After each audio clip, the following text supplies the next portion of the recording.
Flood, it's about letting go of, you know, things that can possess you instead of, you know, and they fool you into thinking that you possess them. It's just kind of about freeing yourself from the prison of sometimes what happiness is meant to be. The sky is full of red balloons. Red balloons are full of broken hearts. Broken hearts are floating by a chance. Will they burst or drift into arms?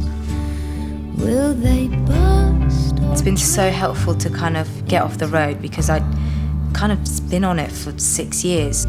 Because it wasn't like tour for 6 years, but there was a tour every year. You know, and in between that there was making an album, promoting, which also meant a lot of traveling. So I never really had a chance to just settle and get a home. Whereas before this, making this record, I decided that I had to just take a year out from being away and write in a settled way.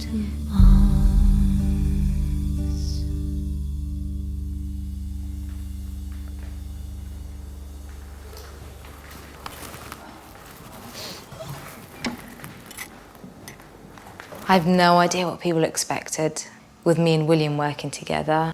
I mean, I hadn't met him, so I didn't know his whole work. But because I never worked with him, I didn't want any of the soul to be taken out of the music. And he got that straight away.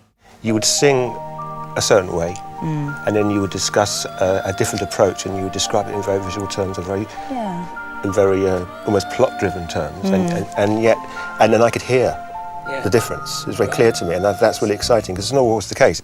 I don't think I told you this, but that's when I knew that we were getting off really well, because it's weird, but when I had those moments of like complete oneness with the music, you would always notice, you'd be like, oh, that was a great take, and I'd be like, oh, he can hear it. 7,000 eyes are watching, marching home and no one's touching. Army of the city workers, secretaries, lawyers, brokers, heading for a London station, cling for a quick salvation, oblivious to cherry cola, trying to sell to every stranger.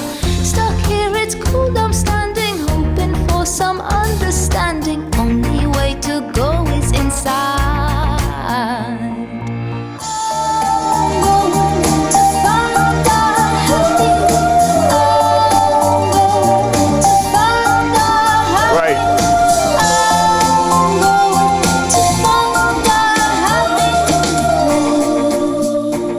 We had a very good collaborative relationship, William and I, in that we sort of trusted each other. I think he trusted me to stay out of the way, but he would sometimes come to me and ask me, who should I use for this, that, or the other? When you first got so mad, lost your eye, trying to save some trees, angry cries, saw your thighs, then I fell to my knees. Oh my God, what is this?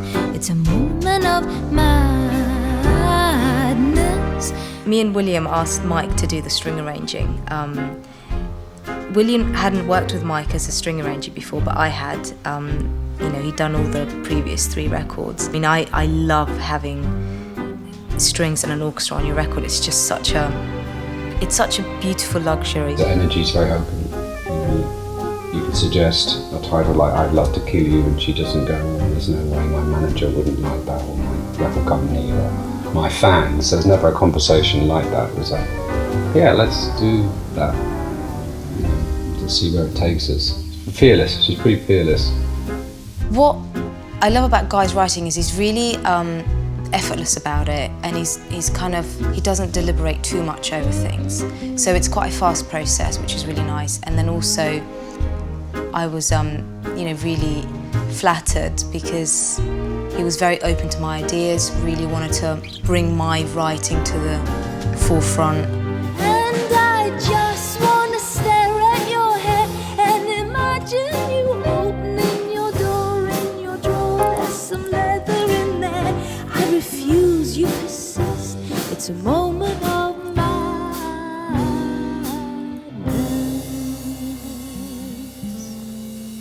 when you're producing, you have to work very hard, and you have to pay maximum attention. And it's somebody's record. You have to totally believe in it, and you can't let them down, the artist down. And this, particularly when it's something like what I got. I knew that I was dealing with a proper artist, somebody that was charting their own course. Katie is someone who really likes to be involved. She's a thinker. She always has been. She's really very, very intensely involved, but she has this lovely, relaxed, serene way of applying her thoughts to the task in hand. So she never stresses out about the writing of a song or the making of a video or anything like that.